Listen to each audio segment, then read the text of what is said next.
Eu vou conversar agora também com Manuel Furriela, que é especialista em Direito Internacional. Professor, seja muito bem-vindo, é um prazer falar contigo mais uma vez. E aí, esse discurso de Lula de profunda gratidão ao que o continente fez para o Brasil durante 350 anos de escravidão acabou repercutindo mais do que uma outra fala de Lula sobre investimento ou transferência de tecnologia para os países do continente africano e, mais do que isso, a expansão da rede diplomática nesses países. O senhor enxerga que hoje seja necessária essa expansão e ela pode ou deve funcionar? Muito boa noite.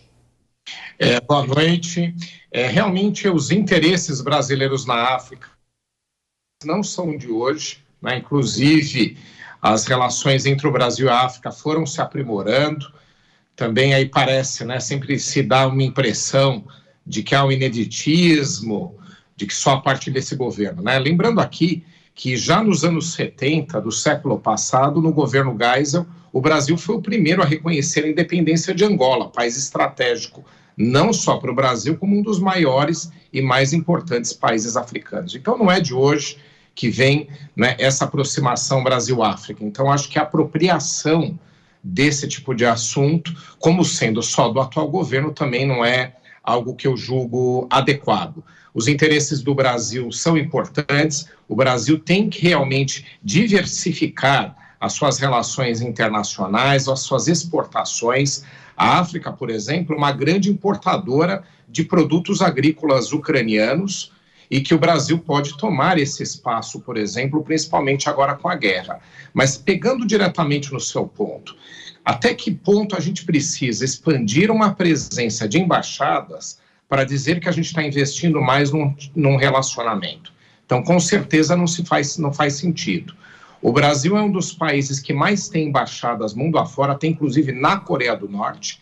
E em termos africanos, que são 54 países reconhecidos, estados reconhecidos na África, já que a gente tem alguns que têm, né, alguma discussão em relação à sua autonomia e independência, o Brasil tem mais de 30 embaixadas. Então, a presença brasileira em termos de embaixadas na África já é muito grande no mundo.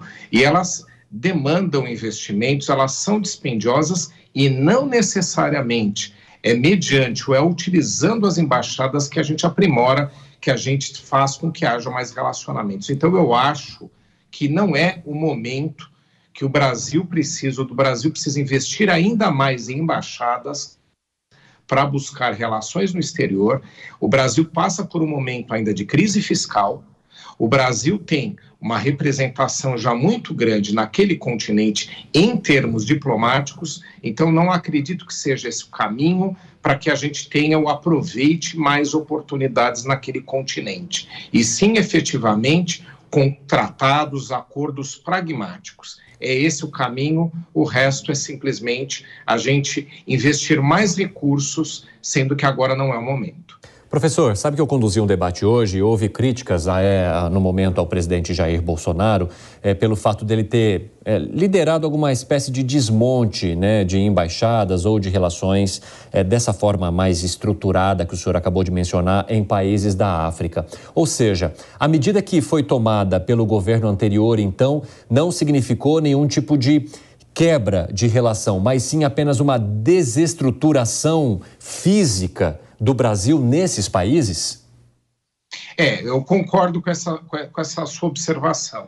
Não necessariamente por conta de ter desmobilizado recursos em termos de embaixadas, em termos de representações internacionais, ou ter feito essa realocação de recursos, não necessariamente é isso que faz com que haja maior ou menor relação no exterior. É óbvio que a gente tem um país importante, o Brasil está entre as 10 maiores economias mundiais, não daria mesmo para a gente ter uma pequena representação internacional em termos de embaixada, né? Então, não é esse o ponto. Mas nós já temos uma representação forte no exterior.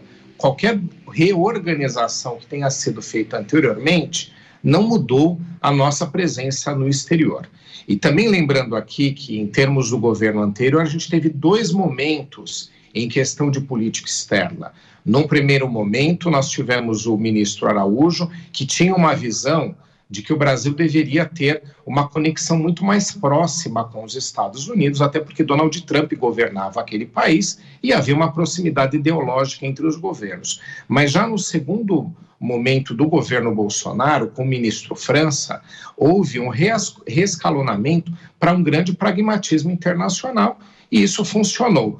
Tanto é verdade que a partir de então o Brasil avançou na negociação, por exemplo, do acordo com a União Europeia. Então, não houve esse desmonte mencionado. Houve, sim, uma política externa de preferências, como qualquer governo tem.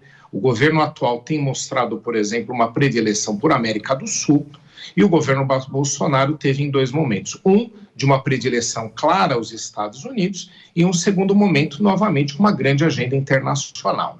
Então, predileções não significam desmonte. Reescalonamento de recursos, em termos de embaixada, também não necessariamente. Professor, eu tenho só mais uma pergunta para o senhor, porque ali naquela conversa, né, com o líder africano, o presidente Lula também criticou o governo anterior por conta da vacinação, ou pelo fato de o Brasil não ter ajudado os países africanos com doações de doses de vacina, porque aqueles países sofreram demais e tiveram muitos problemas para imunizar as suas populações. O senhor entende que haveria ou havia uma possibilidade desse tipo de parceria, quando a gente fala de saúde pública, e hoje essa parceria ela poderia também funcionar, ou quando a gente fala de transferência de tecnologia, seria para coisas onde o Brasil tem uma atuação mais forte, como, por exemplo, o agronegócio? Bom, em termos de transferência de tecnologia, né, o que o Brasil tem de melhor a oferecer em termos internacionais, principalmente para países que estão aí se organizando para se desenvolver, né, que tem bastantes problemas sociais, que é o caso de grande parte, né, dos países africanos, a gente sabe disso, né, eles precisam de apoio para se desenvolver, e o Brasil tem sim esse papel, tem sim essa responsabilidade, né, tem interesses que são muito válidos, mencionei aqui em termos de exportações, a gente tem um mercado a explorar na África, principalmente do agronegócio, um mercado não observado, e que só é mencionado quando a gente fala de crise de exportação da Ucrânia, ou seja, há um mercado lá. Agora, em termos de transferência de tecnologia, a gente tem alguns setores que são representativos. A Embrapa, ela tem uma tecnologia muito avançada em relação à produção de vários tipos de produtos agrícolas. Tanto é verdade que o Brasil é campeão de exportação, não só de exportação, mas de produtividade por hectare, em muitos setores por pesquisa puramente brasileira. Então, transferência de tecnologia nesse sentido, sim, ajudaria bastante a África. Eu acho que é um papel que o Brasil tem que ter em termos internacionais. Agora, voltando aí a um outro ponto que você trouxe, que é realmente interessante, a gente tem que lembrar, né, que aquela questão de doação de vacinas, num primeiro momento, você, como tinha uma escassez de vacinas no exterior, não havia grandes possibilidades desse tipo de alocação. E o Brasil, um país com mais de 200 milhões de habitantes e que naquele momento também tinha uma grave crise relacionada com a contaminação pela Covid, não tinha muito espaço para fazer transferências para o exterior. Não estou dizendo que o Brasil não tenha que ter esse papel. Não estou dizendo que o Brasil não tenha suas obrigações no exterior. Tem. Mas no momento do auge da pandemia, onde havia escassez de vacinas, e a gente sabe disso, né, na primeira e na segunda geração da vacina, então não se podia cobrar do Brasil esse papel no momento onde não havia oferta suficiente para que o Brasil tivesse como dar esse apoio. Eu acho que agora é um outro momento. Professor Manuel Furriela, especialista em Direito Internacional, obrigado, pelas informações, por participar conosco aqui no Jornal Jovem Pan. Eu que agradeço o convite.